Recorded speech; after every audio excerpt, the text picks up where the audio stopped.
Hi. இந்த அமைதியாக இருக்கவங்கள நீங்கள் படிச்சிட்டிங்கன்னு வச்சுக்கோங்களேன்.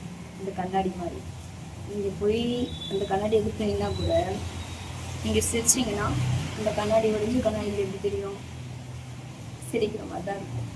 ஆனால் அதே கண்ணாடியை நீங்கள் சீண்டி பார்க்கணுன்னு நினச்சிங்கன்னு வச்சுக்கோங்களேன், அப்புறம் செப்டிக்காக ஹாஸ்பிட்டலுக்கு போகிற மாதிரி இருக்கும். அது அவங்க தான் கற்றுவாங்க.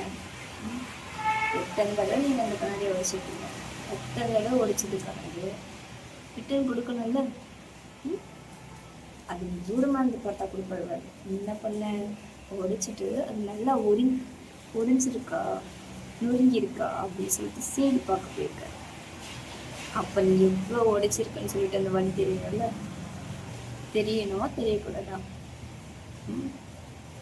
தெரிய வச்சிடாதீங்க, ஓகேவா?